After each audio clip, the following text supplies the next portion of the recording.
Shalom, selamat pagi Bapak Ibu, Saudara-saudari yang dikasihi Tuhan. Hari ini Senin 2 September 2024, saya Pendeta Arthur Patinama mengajak kita semua kembali mengikuti renungan harian yang dikeluarkan oleh Sinode GKO dengan tema Mengapa Tidak Hidup Menurut Adat Istiadat, menurut bacaan Markus 7 ayat 5. Mari kita berdoa. Kami bersyukur kepadamu ya Tuhan yang sudah memelihara hidup kami di sepanjang malam dan kembali menganugerahkan hari baru bagi kami. Mengawali hari ini kami mau mendengarkan firman Tuhan yang kami percaya akan menjadi pedoman dalam hidup kami di sepanjang hari ini. Maka tuntunlah kami dengan kuasa Roh Kudus agar kami dapat mengerti dan memahami apa kehendak Tuhan bagi kami. Berfirmanlah kepada kami ya Tuhan, kami anak-anak-Mu sedia mendengarkan sabda-Mu. Amin. Markus 7 ayat 5, demikian firman Tuhan. Karena itu orang-orang Farisi dan ahli-ahli Taurat itu bertanya kepadanya, "Mengapa murid-muridmu tidak hidup menurut adat istiadat nenek moyang kita, tetapi makan dengan tangan najis?"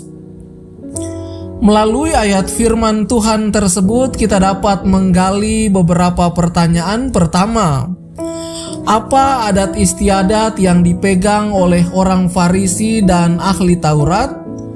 Adat istiadat yang dipegang oleh orang Farisi dan ahli Taurat yaitu mereka tidak makan kalau tidak melakukan pembasuhan tangan lebih dulu, dan kalau mereka pulang dari pasar, mereka tidak akan makan kalau mereka tidak membersihkan diri terlebih dahulu.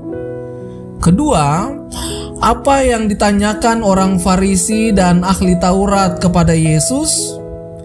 Yang ditanyakan oleh mereka ialah mengapa murid-murid Yesus tidak hidup menurut adat istiadat nenek moyang mereka tetapi makan dengan tangan najis. Bapak Ibu Saudara-saudari yang dikasihi Tuhan, Tuhan Yesus mengecap segerombolan orang Farisi dan beberapa ahli Taurat yang khusus datang dari Yerusalem untuk menemuinya sebagai orang-orang munafik. Mereka mengaku percaya sebagai orang beriman, tetapi sesungguhnya hati dan sikap hidup mereka begitu jauh dari Tuhan.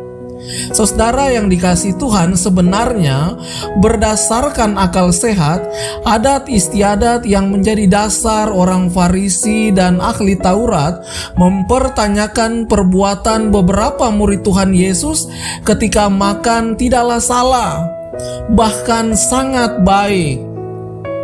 Membasuh tangan sebelum makan, membersihkan diri setelah pulang dari pasar, tidak makan dengan tangan najis adalah istiadat yang baik bila ditinjau dari berbagai segi. Akan tetapi masalahnya adalah bahwa mereka menggantikan hal yang terbaik dengan hal yang baik. Hal yang baik telah menggeser hal yang terbaik. Adat istiadat telah merebut posisi perintah Allah yang merupakan hal yang terbaik. Mereka seharusnya mengetahui bahwa hal itu salah, akan tetapi mereka tetap melakukannya. Tuhan yang mereka sembah menjadi kurang penting dibandingkan dengan diri mereka sendiri. Itulah kemunafikan. Saudara yang dikasihi Tuhan, betapa tidak indahnya ketika kita berhadapan dengan orang munafik, dan betapa tidak eloknya kalau orang-orang Kristen itu munafik. Karena itu, yang Tuhan mau dari kita, janganlah hidup beriman kita menjadi tipu daya yang kita rancang hanya untuk menarik perhatian dan popularitas. Janganlah hidup kita terlihat baik dan saleh di luar, tetapi sesungguhnya penuh dengan kepura-puraan dan kebencian di dalamnya. Saudara yang dikasihi Tuhan, dunia ini bisa dibawa ke arah yang salah. Hidup ini bisa diarahkan pada sesuatu yang salah kalau dunia ini dihuni oleh orang-orang munafik. Karena itu hati-hatilah dengan mereka yang munafik. Kenapa? Sebab munafik itu ialah ngomong lain bikin lain. Perbuatannya tidak selaras dengan apa yang dikatakannya. Karena itu kita perlu bertobat dari ngomong lain bikin lain. Bertobatlah dari kemunafikan.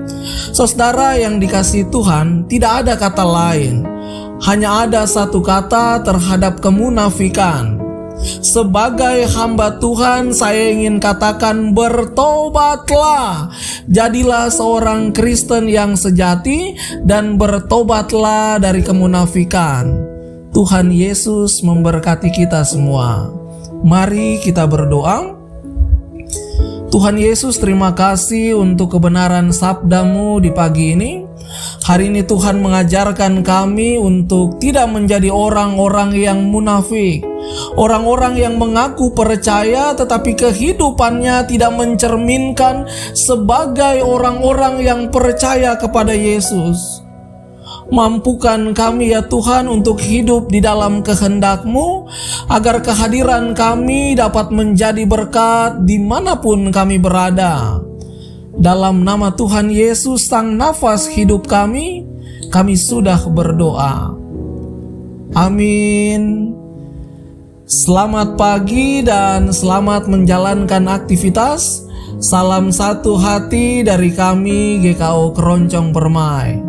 Tuhan Yesus beserta kita semua. Shalom.